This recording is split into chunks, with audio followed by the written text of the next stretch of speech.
que eu acabei de mandar para o Diário do Comércio, para ver como são essas coisas. O artigo chama O que está acontecendo. A mitologia infantil que a população consome sob o nome de jornalismo ensina que o leitmotiv da história mundial desde o começo do século XX foi o conflito entre socialismo e capitalismo. Conflito que teria chegado a um desenlace em 1990 com a queda da União Soviética. Desde então, reza a lenda, vivemos no império do livre mercado, sob a hegemonia de um poder unipolar, a maldita civilização judaico-cristã personificada na aliança Estados Unidos-Israel, contra a qual se levantam todos os amantes da liberdade. Vladimir Putin, Fidel Castro, Hugo Chávez, Mahmoud Ahmadinejad, a Fraternidade Muçulmana, o Partido dos Trabalhadores, a Marcha das Vadias e o Grupo Gay da Bahia.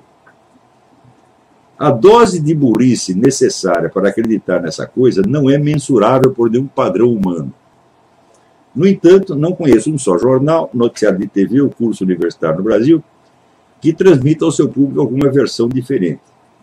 A história da carochinha tornou-se obrigatória não só como expressão da verdade dos fatos, mas como medida de aferição da sanidade mental, contrariá-la a ser diagnosticado no ato como louco paranoico teórico da conspiração.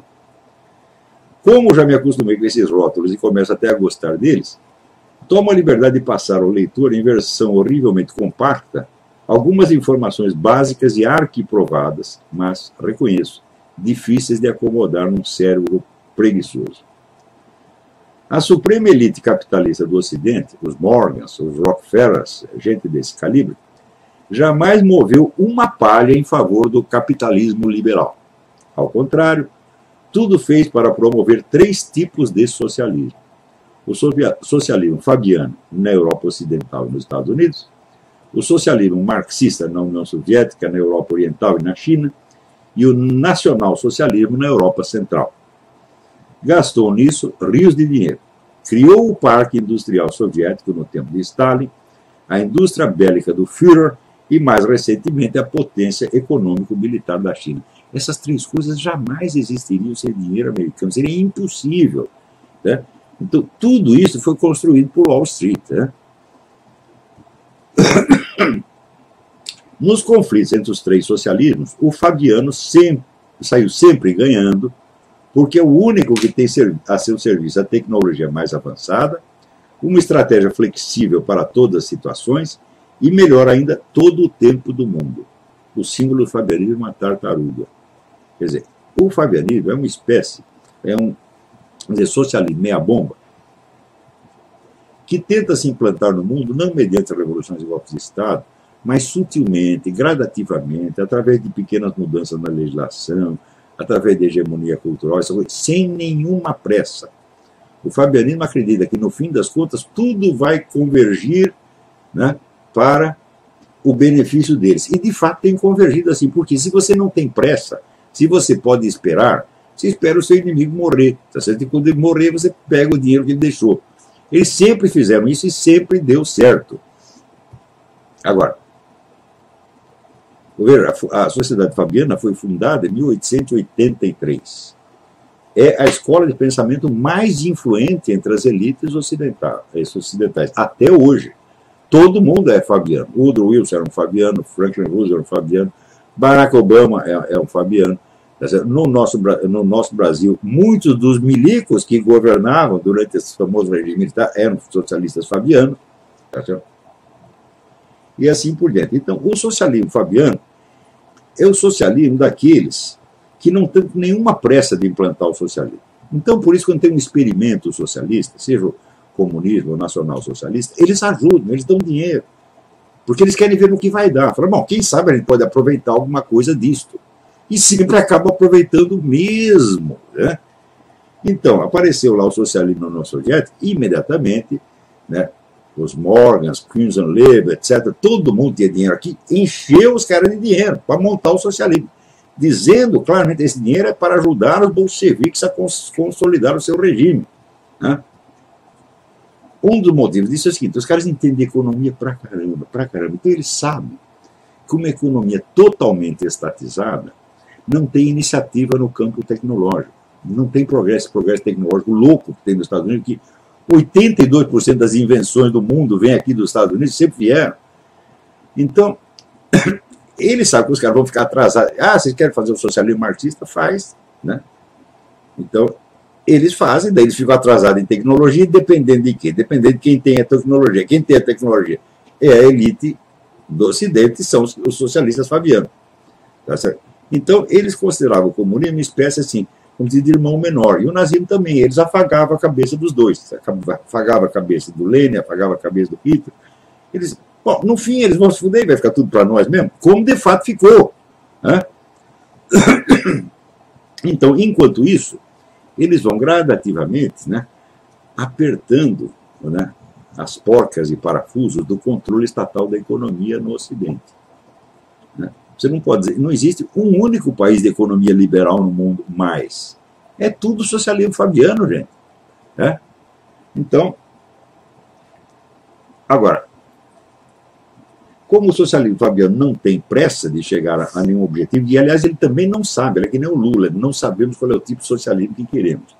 Nós vamos apertando aqui, botando controle, um controle aqui, outro controle ali, né? Vamos criando a administração científica da sociedade, e aos poucos a gente vai controlando tudo e vai virar um socialismo integral, no fim das contas. Quando? Não sei quando, mas um dia vai chegar.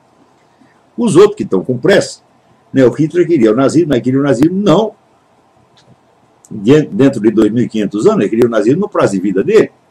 Então, os fabianos pensaram assim, tu está com pressa, então nós vamos ajudar você a fazer. Daí você vai se ferrar e vai ficar tudo para nós. Os comunistas também estão com um pouco menos de pressa, mas também estão com pressa. Então, é isso que aconteceu. Né? Então, o nazismo, cumprida a sua missão de liquidar as potências europeias e dividir o mundo entre a elite ocidental e o movimento comunista, precisamente segundo o plano de Stalin, foi jogado na lata de lixo da história e, do fim da Segunda Guerra até o término da década de 80, só subsistiu sob a forma evanescente de neonazismo, um fantasma acionado pelos governos comunistas para assustar criancinhas e desviar atenções, como foi feito no caso do atentado do Papa.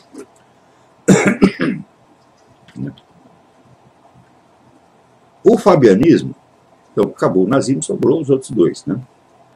O socialismo fabiano e o socialismo marxista. O fabianismo nunca foi inimigo do socialismo marxista. Adora-o e cultiva-o, porque a economia marxista, incapaz de progresso tecnológico, lhe garante mercados cativos. E também porque sempre considerou o comunismo um instrumento da sua estratégia global. Os comunistas, é claro, respondem na mesma moeda, tentando usar o socialismo fabiano para seus próprios fins e infiltrando-se em todos os partidos socialistas democráticos do Ocidente. Então isso aí é briga de irmãos, você está entendendo? Cada um tenta avançar um pouquinho aqui, avançar um pouquinho, mas não há confronto. Você veja, o máximo de anticomunismo que inventaram no Ocidente foi a tal da política de contenção. O que é a política de contenção? A União Soviética já tinha dominado metade do mundo. Eles dizem, bom, então agora você para aí, essa metade de cá é nossa. Mas eles não fizeram nada contra o comunismo. Nunca, nada. Né? Eles podiam liquidar o regime comunista a qualquer momento. Quando terminou a Segunda Guerra, né, o exército da União Soviética estava em frangalhos, a economia está totalmente destruída, todo mundo de pires na mão perante os banqueiros americanos. Eles podiam ter dito, não, nós não vamos te dar dinheiro mais. Né? Acabou. Teria acabado o comunismo em 1945. Né? Por que não fizeram isso? Porque eles queriam manter o comunismo. Não, nós precisamos desses caras, deixa eles fazerem o socialismo deles lá, a gente ajuda. Porque no fim quem vai ganhar somos nós mesmos. Então, isso quer dizer que esta brincadeira, tá certo, de você alimentar nazista, alimentar comunista, tá certo? Esses caras foram corresponsáveis da liquidação de centenas de milhões de pessoas. Né?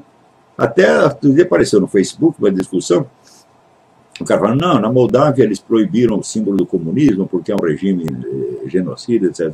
É claro, todo neguinho que colaborou com o regime genocida é cúmplice moral do genocídio. E ele deve ser expelido da política e deve ser expelido da sociedade decente até o dia em que ele peça desculpa publicamente e passe a combater aquilo que ele ajudou. Porque a história de ex-comunista não existe, meu filho. Ou o cara vira anticomunista, ou ele ainda está de rabo preso. Daí alguém perguntou, isso aí se aplica também as empresas que ganharam dinheiro com isso, é claro que se aplica. Ford, Rockefeller, essa putada toda, porra. Todos eles são responsáveis pelo nazismo e pelo comunismo. Nazismo e comunismo não precisavam ter existido, gente. Era só negar dinheiro para eles. Então, se esse pessoal da elite ocidental estivesse interessado em defender capitalismo liberal, lá ia soltar dinheiro para regimes socialistas, seja socialismo marxista, seja nacional-socialismo, nunca. Mas o objetivo desta elite é o socialismo, Fabiano, o socialismo progressivo, tá? Lento, gradual e seguro. Então, nesta caminhada para o socialismo marxista e o nazismo são úteis. Então, é por isso que eles dão dinheiro. Né?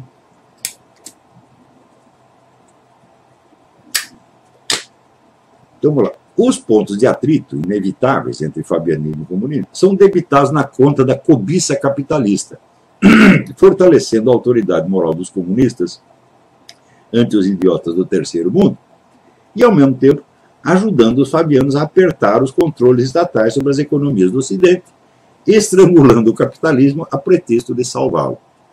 Sempre acontece assim. Né? Haja o que houver, surge algum problema, então surge uma campanha mundial contra a cobiça capitalista, contra o imperialismo, etc., etc., e daí a elite imediatamente, não, nós temos que reformar o capitalismo, nós temos que salvar o capitalismo, está entrando em crise, e daí põe mais controle estatal, é sempre assim. Os verdadeiros crentes do liberalismo econômico é que pagam o pato. Sem poder suficiente para interferir nas grandes decisões mundiais, tornaram-se mera força auxiliar do socialismo fabiano e, em geral, nem mesmo o percebem. Tão horrível essa perspectiva para suas almas sinceras. Você vê, nada pode ser mais odioso a um liberal clássico do que o socialismo fabiano. Então, como é que eu digo que eles viraram força auxiliar? É muito simples. Esses liberais clássicos eles são pessoas doutrinárias. Então, eles dizem, por exemplo, você é a favor de controles protecionistas? Não, porque isso restringe a liberdade de mercado. Acaba os controles protecionistas, então todas as nações, tá certo, comerciam livremente com todos. Na medida que acabam essas fronteiras nacionais, o que acontece? Surge a necessidade de regulações mundiais. Então isso quer dizer que os liberais, combatendo esses pequenos leviatãs nacionais, abrem espaço para o macro-leviatã mundial, que era onde os fabianos queriam chegar. Isso não estava na intenção dos liberais, mas é o que acaba acontecendo.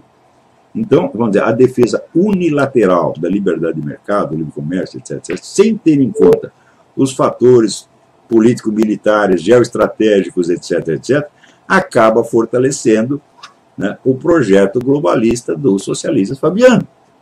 Não que eu seja contra o liberalismo, sou inteiramente a favor, tá certo? Mas,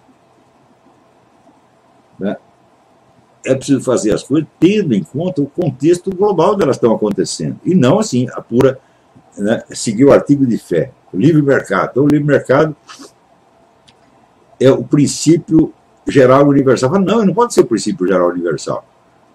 Você tem que ver quando é o momento, tá certo? E quando o livre mercado fomenta realmente a democracia e quando ele é usado como uma ferramenta, tá certo, por pessoas que têm um plano mais abrangente, como é exatamente o caso. Então, mas às vezes a concorrência fraterna entre fabianos e comunistas desanda. Com a queda da União Soviética, aqueles fabianos acharam que tinha chegado a hora de colher os lucros da sua longa colaboração com o comunismo. E caíram sobre a Rússia como abutres, comprando tudo a preço vil, inclusive as consciências dos velhos comunistas. O Alexandre Dugin está puto com isso até hoje. Foi no tempo do Yeltsin, né? Ele abriu as portas e foi toda esta gente. A elite econômica ocidental, que não é capitalista liberal, que é socialista fabiano, foi lá e comprou tudo. O núcleo da elite soviética, porém, a KGB, não consentiu em amoldar-se ao papel secundário que agora lhe era destinado na nova etapa da Revolução Mundial. Porque, olha, sempre o problema foi esse, entre socialismo fabiano e socialismo marxista. Eu sei que nós dois somos socialistas, nós dois estamos indo na mesma direção. Então, interessa saber quem controla o processo e quem serve de instrumento ao outro. Então, os fabianos tentavam fazer o comunista servir de instrumento e os comunistas faziam vice-versa. No fim, os fabianos acabaram ganhando. Porém, O pessoal da KGB ficou muito puto com isso, falou, não, nós não... Né? Agora eles conseguiram, agora eles nos transformaram em seus empregados, mas nós não queremos isso. Então, a KGB admitiu a derrota do comunismo, mas não a sua própria. Levantou a cabeça, reagiu e criou do nada uma nova estratégia independente, o eurasianismo, mais hostil a todo o Ocidente do que o comunismo jamais foi. Porque a briga de comunismo e capitalismo foi sempre briga de irmão. Na verdade, os capitalistas ajudaram muito mais o comunismo, né, do que o combatendo. Né? Claro que há pessoas que combatem, sinceramente. Sobretudo aqui nos Estados Unidos, tem um belo movimento anticomunista aqui. Tá certo? Mas este movimento nunca esteve no governo. O governo sempre esteve na mão do Fabiano, meu Deus do céu. O fabianismo, que nunca foi de brigar com ninguém e sempre resolveu tudo na base da sedução e da acomodação, inclusive com Stalin e Mao, finalmente encontrou um oponente que não aceita negociar. A Guerra Fria foi em grande parte puro fingimento. A elite ocidental concorria com o comunismo sem nada fazer para destruí-lo. Você vê, no fim da Guerra da Coreia, né, a China estava completamente devastada e sem recursos. E as tropas americanas estavam ali na porta da China. Daí, MacArthur telegrafou para o presidente Truman e disse, vamos logo invadir esta merda e nós acabamos com o comunismo, que isso aí só vai criar problema para nós pelas décadas seguintes. E criou problema e matou 70 milhões de pessoas, foi a desgraça que foi. O que o Truman fez? Mandou chamar de volta o MacArthur, destituído do comando, né? E na eleição seguinte, ainda o MacArthur foi candidato, teve uma grande votação, mas o Truman acabou ganhando de novo. Então, isso quer dizer que a proposta de acabar com o comunismo, naquele momento era fácil, não ia ser uma coisa de grande violência, não. A China não podia resistir a 2 tapas, tá entendendo? Então, o MacArthur teria feito na China o que ele fez no Japão. Implantou a democracia lá, a democracia no Japão funciona até hoje. Ele ia fazer a mesma coisa na China. O Truman não deixou. Não deixou por quê? Escapa do plano do que da grande elite fabiana. Né? Note bem, esta colaboração desta elite com os governos comunista e nazista foi mais colaboração, foi um apadrinhamento. Eles praticamente criaram essas economias, criaram a economia soviética, criaram a economia nazista. Nada existiria sem isto, porra. Né? Então, quem estudou isso durante muitos anos foi Anthony Sutton, que era um economista inglês que estava aqui trabalhando no Instituto Hoover. E ele fez um tratado em 3 volumes sobre transferência de tecnologia do Ocidente para a União Soviética. E mostrou o seguinte, o Parque Industrial Soviético, fomos nós que fizemos, nós fizemos tudo. A indústria soviética não existe, fomos nós que fizemos, pô. Daí ele recebeu a pessoal da diretoria do Hoover, chamou ele no canto, falou, não, isso aí não pode dizer, você fica quieto, papapá, ele se encheu o saco e pediu demissão do Hoover. Né? Então, você vê que essa elite toda, tem muita gente dentro dela, que não é nem os próprios capitalistas, são intelectuais, professores, que estão conscientes da política geral. Mas mantém discreto. Não se pode dizer que é uma conspiração, porque uma coisa desse tamanho não é conspiração, evidentemente. Isso é um vasto movimento ideológico que tem 100 anos, que domina o panorama político dos Estados Unidos. Pelo menos o Partido Democrata domina inteiro. E no Partido Republicano está cheio de fabiano também. Então, a Guerra Fria foi em grande parte puro fingimento. A elite ocidental concorria com o comunismo sem nada fazer para destruí-lo. Ao contrário, ajudava-o substancialmente. Putin não é um concorrente, ele é um inimigo de verdade, cheio de rancor e sonhos de vingança. A verdadeira Guerra Fria só agora está começando e, aliás, já veio quente. A concorrência entre capitalismo e socialismo foi um véu ideológico para o uso das multidões, mas a luta entre o Oriente e o Ocidente é para valer. Não por coincidência, o fiel da balança é o Oriente Médio, a meio caminho entre os 2 blocos. Ali as nações muçulmanas terão de decidir se continuam servindo de instrumento dócil nas mãos dos russos, se aceitam a acomodação com a elite fabiana ou se querem mesmo fazer do mundo um vasto califado. A elite ocidental, que fala pela boca do Sr. Barack Hussein Obama, parece decidida a fazê-las pender nesta última direção. por motivos que de tão malignos e imbecis escapam ao meu desejo de compreendê-los. Isso, caros leitores, é o que está acontecendo e nada disso vocês lerão na Folha nem no Globo. Então está aí. Esta é a situação real.